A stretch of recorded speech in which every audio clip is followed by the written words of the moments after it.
আজকে হলো শুক্রবার, আর আজকে কি রান্না করছি সেটা একটু দেখাতে আসলাম।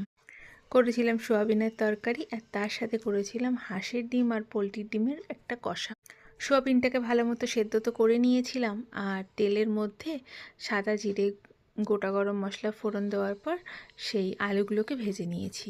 ভাজার সময় সেই সোয়াবিনগুলোকে যে সেদ্ধ করে রেখেছিলাম সেটাও দিয়ে দিয়েছিলাম। একসাথে ভাজাটা হয়ে গেছে সমস্ত কিছু। এবার একটা মশলা করেছিলাম, যেখানে পেঁয়াজ, আদা, রসুন, লঙ্কা, টমেটো সবই দিয়েছি, কিন্তু অল্প পরিমাণে দিয়েছি। আর সব মশলাগুলোকে না একদম সেই মিহি পেস্ট করিনি। হালকা না, আমি যখন চিকেন রান্না করি মাঝে সাঝে এরকম ধরনের হালকা হালকা পেস্ট করি, তাহলেও খেতে না দারুণ লাগে। একবার তোমরা ট্রাই করে দেখতে পারো।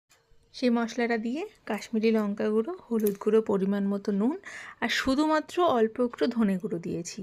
সমস্ত কিছু বেশ ভালো মতন কষিয়ে নিয়ে তারপরে তো গরম জল ঢেলে দিয়েছিলাম। সমস্ত ঝোল যখন হালকা একটু মাখা মাখা হয়ে গেল, বেশ খানিকটা গরম মশলা গুঁড়ো, সামান্য চিনি দিয়ে নামিয়েছিলাম। আর তৈরি করছি হচ্ছে হাঁসের ডিম আর পোলট্রির ডিমের কষা। হাঁসের ডিম দুটো আছে, যে দুটো আমার কর্তামশাই খাবে, আর এই দুটো পোলট্রির ডিম হচ্ছে আমার। আর চেনার উপায় কী করেছি বলো তো? পোলট্রির ডিমের মধ্যে কোনো রকমের কোনো কাট মানে লাগাইনি আমি ছুরি দিয়ে, কিন্তু হাঁসের ডিমের মধ্যে না অল্প অল্পখানি ছুরি দিয়ে কাট লাগিয়ে দিয়েছি। তাহলে বুঝতে পারবো কোনটা হাঁসের ডিম কোনটা পোলট্রির ডিম। আমার হাঁসের ডিম খেতে একটু আপত্তি হয়, শুধুমাত্র কুসুমটা। বাইরের যে সাদা অংশটা সেটা আমি খেয়ে নিতে পারি, কিন্তু কুসুমটাতে না আমার হালকা একটু কেমন একটা গন্ধ লাগে যেন, তার জন্য আমি খেতে পারি না।